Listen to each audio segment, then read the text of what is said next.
Have you ever noticed that the more you try to avoid something, the more it seems to come to you? Those who fear failure are often haunted in every decision, to the point that their very trembling causes them to stumble. Those who fear being laughed at become cautious with every word, but when they finally speak, they stammer and truly become the object of ridicule. The more we avoid, the closer disaster approaches. Why is that so? Stoic philosophy pointed this out thousands of years ago. For them, misfortune is not injustice, but a natural part of life. What determines happiness does not lie in how many times we escape disaster, but in whether we have cultivated enough resilience to stand firm when it arrives. Marcus Aurelius once wrote in Meditations, "The impediment to action advances action. What stands in the way becomes the way." His words strike through the illusion that running away brings safety.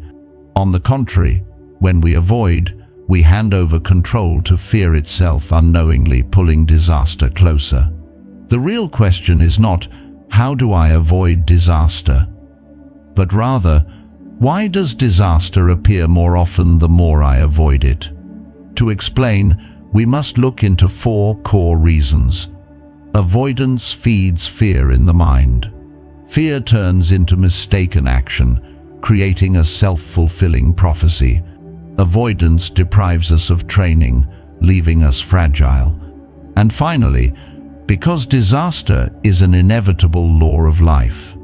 Only by recognizing these causes can we see that Stoicism is not a distant theory, but a shield that allows us to walk calmly through adversity.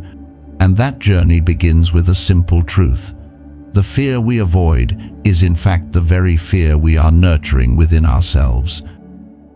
First cause, avoidance makes the mind nurture fear. When we try to avoid something, we are not truly removing it. What we fear does not disappear.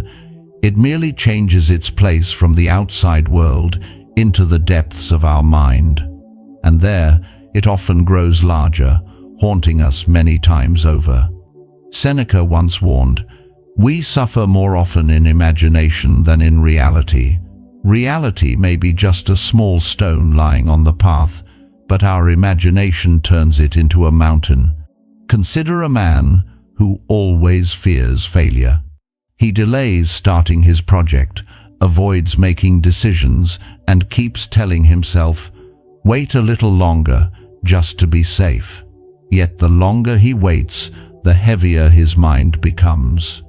Failure has not yet arrived, but the fear of failure already occupies every thought, enters his sleep, leaves him restless, unable to eat or rest. Here, avoidance does not make him safe. It simply gives fear more chances to multiply within him.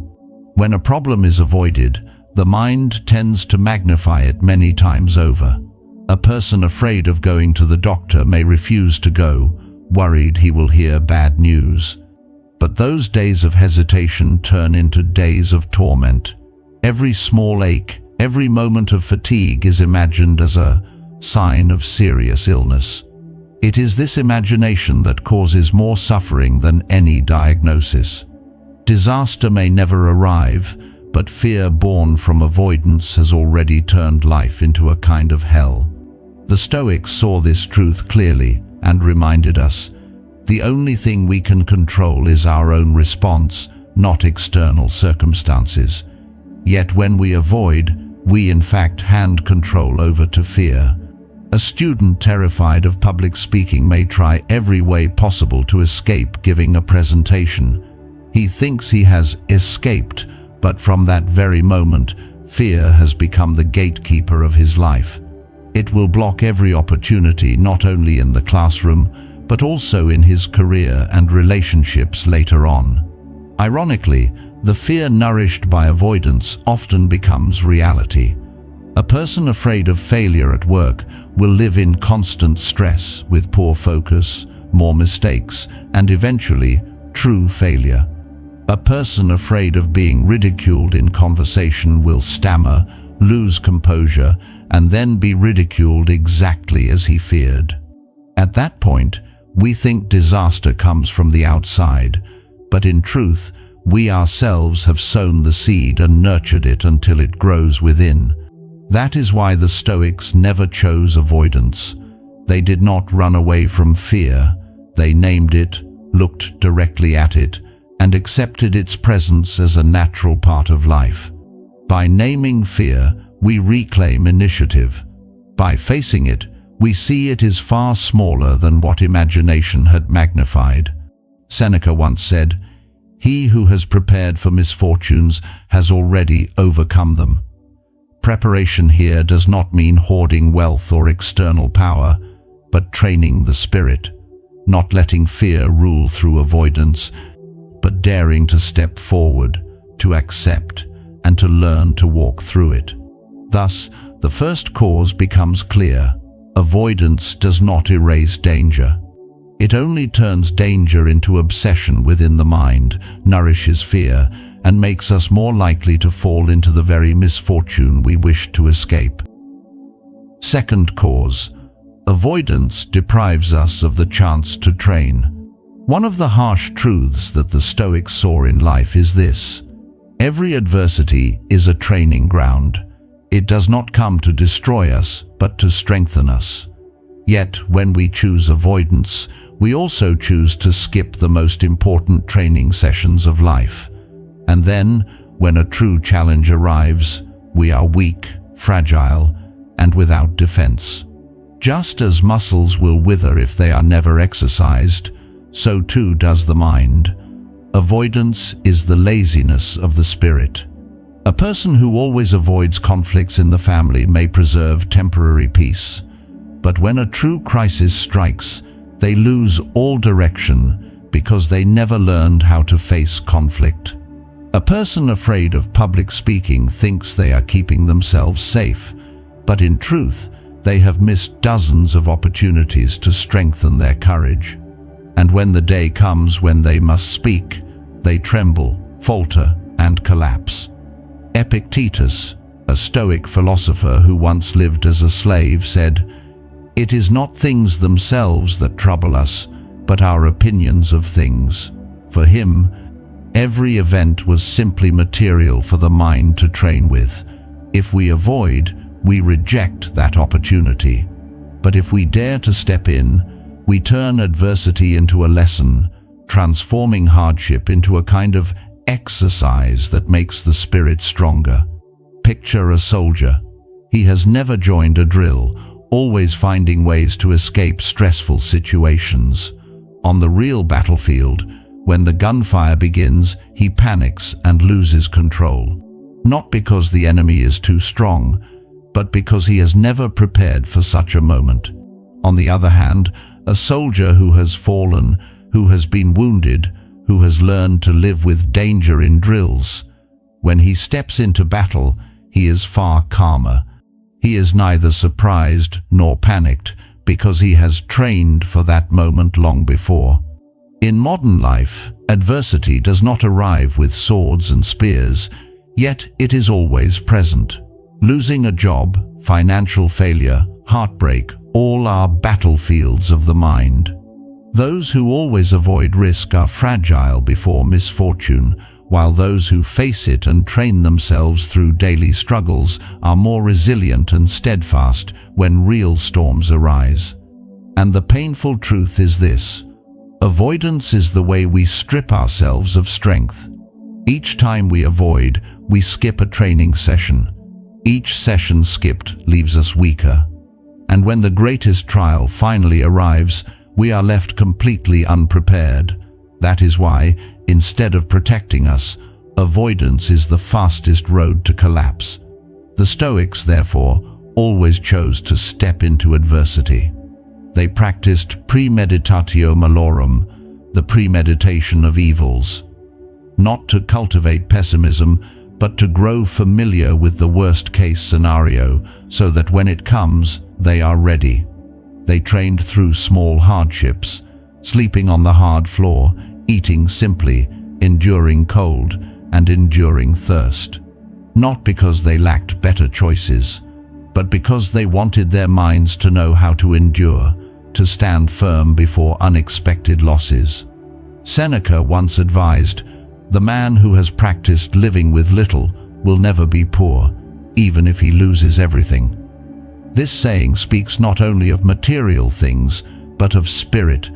He who has practiced living with small difficulties will never be defeated by great misfortunes. Thus, the second cause is clear. Avoidance does not protect us, it only makes us weaker. And adversity, instead of becoming the training ground that helps us grow, turns into a fatal blow when we no longer have the strength to withstand it. Third cause. Avoidance creates a self-fulfilling prophecy. There is a strange paradox in life. The more we try to avoid an outcome, the more we push ourselves directly toward it. Modern psychology calls this the self-fulfilling prophecy, but the Stoics had already recognized it thousands of years ago. They understood that when fear dominates the mind, it does not remain only as emotion, it seeps into every word, every action, and eventually produces the very misfortune we wish to avoid. Marcus Aurelius once wrote, "If something is outside your control, it cannot harm your mind unless you allow it." Yet when we avoid, we are in fact granting fear permission to govern and shape our actions. The entrepreneur afraid of failure often hesitates, wavering before every opportunity. They cannot decide decisively, and that very hesitation causes them to miss success and fall into failure. What they tried to avoid arose directly from their own behavior. In love, this cycle is even clearer. A person afraid of losing their partner often becomes controlling and jealous. They believe holding tighter will protect love, but the more they hold, the more suffocating the relationship becomes. In the end, their partner leaves them exactly as they feared. Here, fear itself transforms into misguided actions, and those actions turn into a harsh reality. Even in communication, the effect repeats. A speaker, afraid of ridicule before an audience, often trembles, their voice breaks, and their eyes avoid contact. The audience initially has no intent to mock, but the speaker's insecurity draws attention, whispers, and then actual laughter. The speaker falls straight into the trap they themselves had set.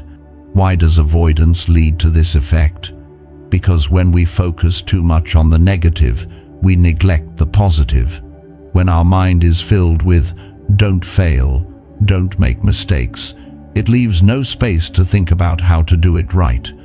On top of that, fear activates the body.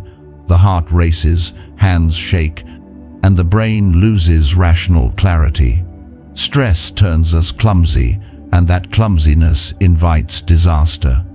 The Stoics advised us to see every negative scenario only as one possibility among many, not as destiny. Epictetus once said, "It is not things themselves that disturb us, but our opinions about them. If we change the way we think, we change the way we act." Instead of repeating, "I must not fail" in our heads, we should ask, "What is within my control?" and then focus on doing that well.